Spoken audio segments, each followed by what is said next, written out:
الحمد للہ رب العالمین والصلاة والسلام علی آخر الانبیاء والمرسلین نبینا محمد بن عبداللہ وعلی آلہ وصحبہ اجمعین اما بعد قال سبحانہ وتعالی ومن اہل الكتاب من ان تأمنه بقنطار يؤده إليك ومنهم من ان تأمنه بدینار لا يؤده إليك إلا ما دمت عليه قائما ذلك بأنهم قالوا ليس علينا في الأميين سبيل ويقولون على الله الكذب وهم يعلمون بلى من أوفى بعهده واتقى فإن الله يحب المتقين۔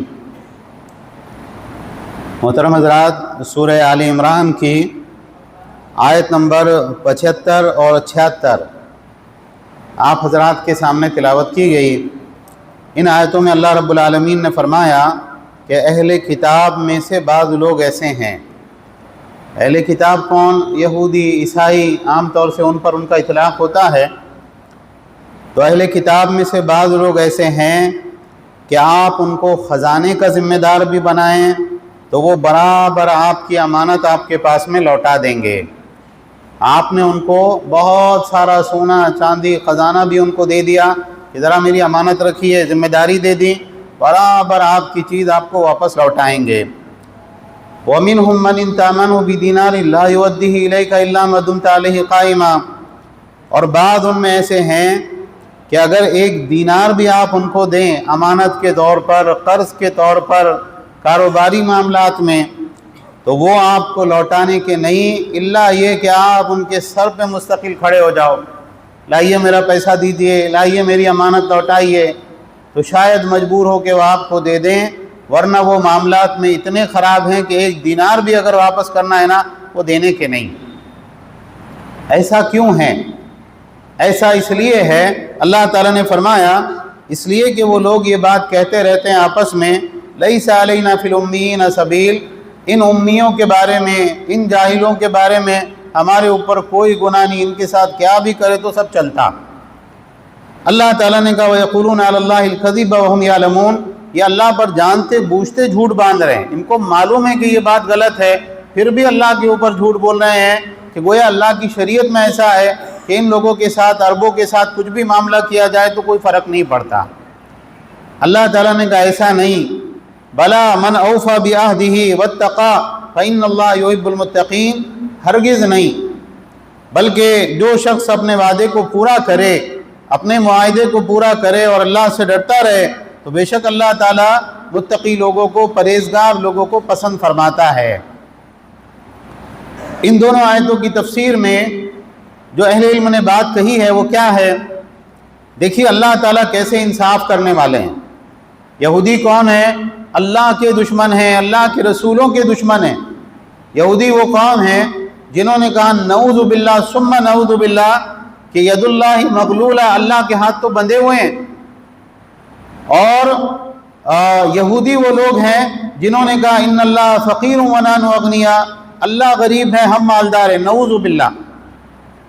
یہودی وہ ہیں جنہوں نے انبیاء اکرام علیہم السلام کو قتل کیا۔ یہودی وہ ہیں جنہوں نے حضرت مریم علیہ السلام کے اوپر زنا کی نعوذ باللہ تہمت لگائی۔ عیسیٰ علیہ السلام کے بارے میں غلط سلط باتیں انہوں نے کہی۔ یہودی وہ ہے جنہوں نے محمد رسول اللہ صلی اللہ علیہ وسلم کو ماننے سے انکار کر دیا، آپ سے کفر کیا۔ لیکن ان کے اندر کچھ ایسے لوگ تھے اہل کتاب میں جو برابر امانت دار تھے اور بالکل جو ہے وہ لوگوں کی چیزوں کو واپس لوٹانے والے تھے، تو اللہ نے جہاں ان کی بدعہدی کا تذکرہ کیا وہاں اللہ تعالیٰ نے ان کے اس طبقے کا بھی ذکر کیا کہ نہیں، ان میں بعض لوگ ایسے بھی ہیں۔ تو انسان کو اپنے دشمنوں کے ساتھ میں بھی انصاف کا معاملہ کرنا چاہیے۔ یہ نہیں کہ بھئی کوئی قوم، کوئی جماعت، کوئی طبقہ ہمارا دشمن ہو تو ہم جو چاہے ان کے اوپر جھوٹ باندھے، بلکہ اگر ہم ان کے بارے میں بات کریں تو وہی بات کریں جو انصاف کی بات ہو، جتنا عیب ان کے اندر ہے وہ عیب ان کے بارے میں ذکر کریں، جو خوبی اور بھلائی ان کے اندر ہے وہ خوبی اور بھلائی ان کے بارے میں ذکر کریں۔ آج اکثر معاملات یہ ہوتے ہیں مسلمانوں میں بھی، جو مختلف گروہوں میں جو انتشار ہے اور اختلاف ہے، اس کی وجہ کیا ہے؟ اس کی وجہ یہ ہے کہ مخالف کی خوبی کا ہم اعتراف نہیں کرتے۔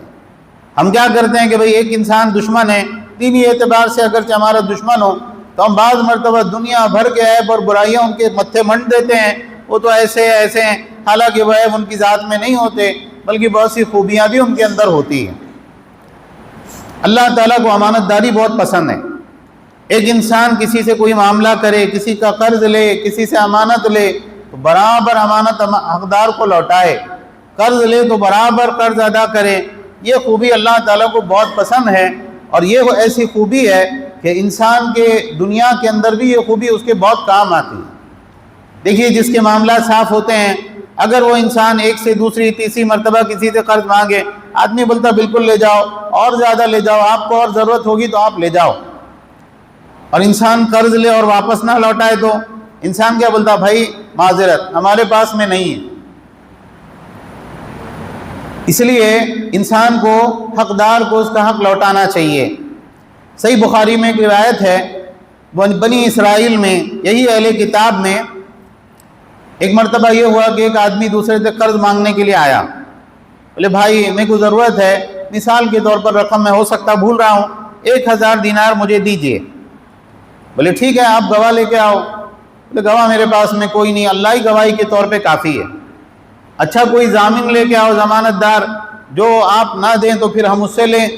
اللہ ہی ضمانت دار کے طور پہ کافی ہے، میرے کچھ مسائل ایسے ہیں کہ میں گواہ بھی نہیں لا سکتا، ضمانت دار بھی نہیں لا سکتا، اللہ کے نام پہ آپ مجھ کو دے دو۔ وہ آدمی نے اللہ کے اوپر بھروسہ کر کے اس کو پیسے دے دیے۔ اب یہ ہوا کہ وہ آدمی سمندری سفر کر کے گیا دوسرے علاقے میں۔ یہ وہ زمانہ تھا جیسے آج کے دور میں بالکل بسیں، ٹرینیں اور سمندری جہاز چلتے رہتے ہیں، بالکل ایسا تو نہیں تھا کہ ٹھیک ہے مسافر ہے، کوئی قافلہ ہے تو کشتی لے کے جاتی تھی، پھر بعد میں جب ادھر سے کوئی آنے والا رہے گا تو وہ کشتی لے کے آئے گی۔ اب یہ ہوا کہ وہ چلا گیا، اس نے اپنی تجارت کی، کاروبار کیا، اور اس کے بعد میں جب وہ رقم لوٹانے کی جو تاریخ طے تھی کہ بھئی فلاں مہینے کی 10 تاریخ کو مثال کے طور پر میں آپ کی رقم آپ کو لوٹا دوں گا۔ اب یہ بار بار آتا ساحل کے اوپر کہ کوئی کشتی ملے، کوئی سواری ملے کہ میں جاؤں اس شخص کے شہر میں اور اس کی رقم اس کو لوٹاؤں، لیکن وہاں پر کوئی کشتی جانے کا کوئی راستہ موجود نہیں اور سمندر ہے بیچ میں۔ اس آدمی نے اللہ سے بہت دعا کی، اللہ میں نے تجھے کفیل اور گواہ بنا کہ میں نے یہ قرض اس سے لیا تھا۔ اب اس آدمی کو کیا لگے گا کہ میں نے بدعہدی کی اور میں نے اس کا قرض وقت پہ نہیں لوٹایا۔ اس نے ایک ترکیب کی۔ کیا ترکیب کی؟ ایک لکڑی کا ٹکڑا لیا، اس کو بیچ میں سے پھاڑا اور اس کے اندر جو ہے اس کی رقم وہ لپیٹ کر کسی چیز میں اس کو رکھا، موم وغیرہ میں، اور اس کے بعد اس کو چپکا دیا اچھی طرح سے اور پانی کے حوالے کر دیا اور کہا اللہ آپ مالک ہے، آپ یہ قرض جو ہے اس قرض خواہ کو دے دیجیے۔ اب یہ شخص آتا تھا سمندر کے کنارے، اس کو بھی ضرورت تھی، فلاں گیا ہوا تھا وہ سمندری سفر کر کے، ہو سکتا ہے وہ آیا ہو، کوئی کشتی کے ہاتھ سے میری رقم بھیجی ہو۔ ایک مرتبہ آیا تو دیکھا لکڑی کا ایک ٹکڑا بہتا ہوا چلا آ رہا ہے، چلو گھر کے اندر جلانے کے کام آئے گی۔ اب گھر پہ گیا، گھر پہ اچھا اس کے اندر اس نے ایک خط بھی لکھا کہ اللہ کے بندے میں بہت کوشش کیا لیکن میرے کو کشتی نہیں ملی، تو میں نے اللہ کے بھروسے پہ تمہاری امانت دریا کے سپرد کر دی ہے۔ اب وہ لکڑی کا ٹکڑا اس نے دیکھا چلو یہ جلانے کے کام آئے گی، وہ لکڑی کا ٹکڑا اٹھا کے لے گیا۔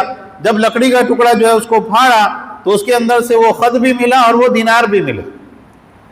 اب یہ ہوا کہ جب ایک عرصے کے بعد میں وہ کشتی وغیرہ ملی اور سفر کا جو ہے سامان مہیا ہوا، وہ آدمی بھاگتا دوڑتا پہنچا اور جیسے ہی اپنے وطن میں پہنچا اس نے 1000 دینار لیے اور بھاگتا دوڑتا اپنے قرض خواہ کے گھر پہ پہنچا، بھائی معاف کرنا میں فلاں جگہ گیا تھا لیکن واپسی کا کوئی سامان ہی نہیں تھا، تو آپ کے قرض رہ گیا، آپ یہ کیجئے آپ کا قرض آپ لے لیجئے۔ کیونکہ انسان کے ذہن میں کیا ہوتا ہے، کس کو یقین آئے گا کہ بھئی وہ لکڑی کا ٹکڑا برابر پہنچے گا۔ اس نے کہا اللہ کے بندے تو نے ایسا ایسا کیا تھا اور وہ سمندر کے پاس میں گیا، وہاں سے مجھ کو وہ لکڑی کا ٹکڑا ملا اور وہ پیسے بھی مجھ کو مل گئے، اب یہ اپنے پیسے اٹھاؤ اور جاؤ، اللہ تم کو تمہارے مال میں برکت دے۔ تو بعض لوگ ایسے امانت دار ہوتے ہیں کہ بھئی دینا ہے، حقدار کا حق ہے، اس کو تو پہنچانا ہے۔ اور بعض لوگ کیسے ہوتے ہیں، 1 دینار بھی آپ دیے تو نہیں دیتے واپس، اور وہ بہت خسارے اور گھاٹے میں لوگ ہوتے ہیں۔ 1 2 3 4 کے ساتھ میں فراڈ ہوا، اس کے بعد میں لوگ کیا بولتے ہیں فلاں کو نہیں دینا، دیکھو ہاں بہت اس کے معاملات خراب ہے۔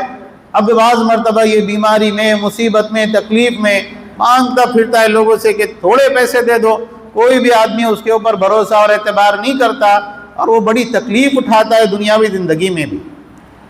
اور اللہ کے پاس کیا معاملہ ہوگا؟ اللہ کے پاس یہ معاملہ ہوگا کہ اللہ کے رسول صلی اللہ علیہ وسلم کے پاس میں ایک صحابی آئے، انہوں نے کہا اللہ کے نبی اگر آدمی شہید ہو جائے تو کیا اس کے سارے گناہ معاف ہو جاتے ہیں؟ کہا ہاں سارے گناہ معاف ہو جاتے ہیں، صغیرہ بھی کبیرہ بھی سب گناہ معاف۔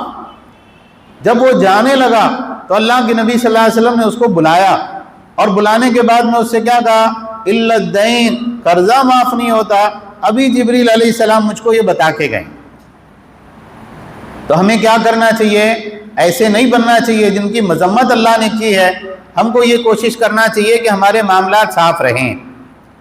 انسان ہے، کمی کوتاہی ہو جاتی ہے، بعض مرتبہ انسان کو علم نہیں ہوتا، بعض مرتبہ اس کے معاملات خراب ہوتے ہیں، آدمی اللہ سے توبہ کرے، اللہ سے توبہ کر کے اب نئے سرے سے اپنی زندگی کا آغاز کرے۔ ٹھیک ہے پہلے ایسا کرتے تھے لیکن اب ہم کو سمجھ میں آ گیا، حدیث معلوم ہو گئی، قرآن معلوم ہو گیا، اب نہیں کریں گے۔ جن لوگوں کا حق ہمارے ذمے دھیرے دھیرے ان کو لوٹائیں گے۔ ہاں انسانوں کے معاملات ایسے ہوتے ہیں کہ بعض مرتبہ ایک انسان کسی سے وعدہ کرتا ہے، قرض واپس نہیں کر پاتا وقت پر، کیونکہ کہیں سے آنے والی رقم تھی وہ نہیں مل پائی اس کو۔ ایسے وقت میں شریعت کیا بولتی ہے؟ جاؤ جا کے اس جس سے قرض لیا اس کو بولو کہ بھائی میں آپ کو فلاں تاریخ کا میں نے وعدہ کیا تھا لیکن میرے پاس انتظام نہیں ہوا، مجھے 1 مہینے کی مہلت اور دو، 2 مہینے کی مہلت اور دو۔ اور جو انسان قرض دیا جس نے، شریعت اس کو کیا بولتی؟ معاف کر، اس سے درگزر کر، اللہ تیرے گناہوں کو معاف کرے گا، ہے نا؟ قرآن میں بھی ہے، حدیث میں بھی ہے۔ ایک صحابی گئے ایک شخص کے گھر پہ اپنا قرض وصول کرنے کے لیے، اس شخص نے ان سے کچھ قرض لے رکھا تھا۔ اب وہ شخص جو اس نے باہر سے آواز سنی ان کی، وہ فوراً پلنگ کے نیچے چھپ گیا اور جا کے بچے کو بولا جاؤ، جا کے بولتا ابا گھر پہ نہیں ہے۔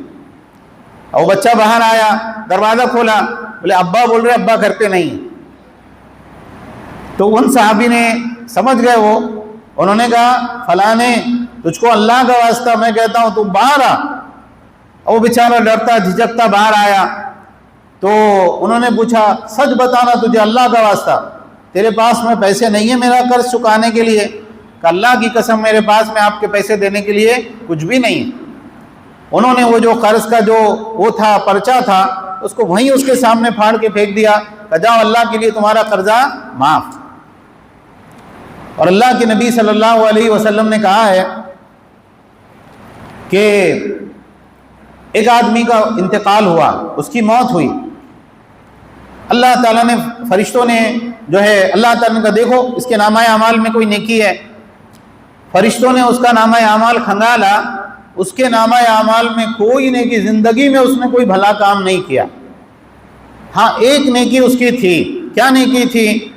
جس کے کاروباری معاملات جو ہوتے تھے اس کے لوگوں کے ساتھ میں، تو اگر کسی کے پاس میں اس کا حق ادا کرنے کے لیے پیسے نہیں ہوتے تھے وہ اس کو مہلت دیتا تھا کہ بھئی چل ابھی نہیں، 4 مہینے بعد دے دینا، 6 مہینے بعد دے دینا۔ اور جس کے بارے میں اس کو یہ نظر آتا کہ اس کے پاس میرا قرضہ ادا کرنے کے پیسے نہیں ہیں، بولتا جا اللہ کے لیے میں نے تیرے کو معاف کیا۔ تو اللہ تعالیٰ نے کہا ہم زیادہ حقدار ہیں کہ ہم اس کو معاف کریں، جاؤ ہم نے اس کے گناہوں کو معاف کیا اور اس کو جنت میں داخل کر دیا۔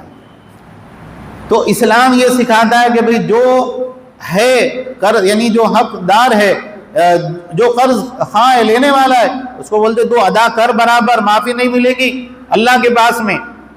اور جو دنیاوی اعتبار سے قرض دینے والا ہے لوگوں کو، اس کو کیا بولتے ہیں؟ معاف کر، درگزر کر، جانے دے، چھوڑ، تیرا بھائی ہے، اس کی مصیبت میں اس کی مشکل میں تو کام آ۔ یہ بیلنس اللہ تعالیٰ نے رکھا اسلام کے اندر، اور ہمارا دین ایسا پاکیزہ اور بہترین دین ہے کہ اگر ہم واقعی سب کے سب اسلام پہ عمل کرنے والے بن جائے، دنیا میں کوئی انسان مصیبت زدہ باقی نہ رہے۔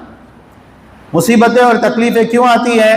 مصیبتیں اور تکلیفیں اس وقت آتی ہیں جب ہم اسلام پہ عمل کرنے کی بجائے اپنی خواہشات کے اوپر، شیطان کے بتائے ہوئے طریقوں کے اوپر عمل کرتے ہیں۔ تو اللہ تعالیٰ نے ان لوگوں کی مذمت کی جو حقدار کو اس کا حق ادا نہیں کرتے ہیں۔ اور ایک جہالت کیا ہوتی ہے؟ وہ تو مشرک ہے، اس کے ساتھ میں کیا بھی کرے تو چلتا، یا وہ تو کافر ہے، وہ تو جو ہے بہت گناہگار آدمی ہے، تو اس کا قرضہ نہیں بھی دیے تو چلتا۔ ایسا ہے اسلام میں؟ اسلام میں یہ ہے کہ آپ نے کسی سے معاملات آپ کے ہو، کسی کا حق، کسی کی امانت آپ کے پاس میں ہو، وہ اچھا ہے، برا ہے، گندا ہے، پاکیزہ ہے، شریف ہے، بدمعاش ہے، اس کا حق ہے نا، اس کا حق اس کو لوٹاؤ۔ اللہ کے رسول صلی اللہ علیہ وسلم کو نبوت ملنے سے پہلے مکہ والے کیا بولتے تھے؟ صادق اور امین، سچے اور امانت دار۔ کون تھے مکہ والے؟ تہجد گزار، حاجی، نمازی، پرہیزگار لوگ تھے۔ کیا ہوتا تھا مکہ میں اللہ کے نبی صلی اللہ علیہ وسلم کے نبی بنائے جانے سے پہلے؟ اور آپ نے ان کی امانتوں کا ایسا خیال رکھا کہ جس وقت آپ ہجرت کرنے کے لیے آپ کو جانا تھا، ہجرت کا حکم آ گیا اللہ کی طرف سے، اور مکے والوں نے کیا کیا؟ تلواریں لے کے گھر کے باہر کھڑے ہیں کہ جیسے ہی محمد صلی اللہ علیہ وسلم نعوذ باللہ باہر نکلیں گے ہم ان کو مل کے قتل کر دیں گے۔ اس دن حضرت علی رضی اللہ عنہ کو آپ بلا رہے اپنے گھر میں اور اپنے بستر پہ سلا رہے ہیں اور کہہ رہے علی دیکھو فلاں کی امانت ہے، فلاں کی امانت ہے، فلاں کی امانت ہے، یہ امانتیں ان کو لوٹانا اور ان کو امانتیں لوٹانے کے بعد میں پھر مدینہ میں آ کے مجھ سے ملنا۔ تو آپ کسی کے ساتھ میں بدعہدی کر ہی نہیں سکتے۔ اللہ تعالیٰ نے کیا کہا ان کے بارے میں؟ یہ جو ایسی بات کرتے ہیں نا کہ بھئی یہ جاہلوں کے بارے میں ہم سے کوئی گناہ نہیں، ان کے ساتھ کچھ بھی ہم کریں۔ اللہ نے کہا وَيَقُولُونَ عَلَى اللَّهِ الْكَذِبَ وَهُمْ يَعْلَمُونَ، یہ اللہ پہ جانتے بوجھتے جھوٹ باندھ رہے ہیں، ان کو معلوم ہے اللہ کی شریعت میں ایسا نہیں، پھر بھی یہ اس طرح کی باتیں کرتے ہیں۔ بَلَا مَنْ أَوْفَى بِعَهْدِهِ وَاتَّقَى، یاد رکھو کہ جو اپنے وعدے کو پورا کرے اور اللہ سے ڈرتا رہے اپنے معاملات میں لوگوں کے ساتھ میں کہ اگر میں نے گڑبڑ کی تو اللہ پکڑ کرے گا، تو ان اللہ یحب المتقین فإن اللہ یحب المتقین، اللہ ایسے پرہیزگار لوگوں کو بہت پسند کرتا ہے۔ اللہ محبت کرتا ہے ایسے لوگوں سے جو اللہ سے ڈر کر لوگوں کے ساتھ اپنے معاملات کو صاف رکھیں، کسی کا حق نہ کھائیں، کسی کے ساتھ میں ظلم اور زیادتی نہ کریں، اللہ ایسے لوگوں کو پسند کرتا ہے۔ اللہ تعالی ہم سب کو اپنی اصلاح کرنے کی توفیق عطا فرمائے۔ آمین۔ وآخر دعوانا ان الحمد للہ رب العالمین۔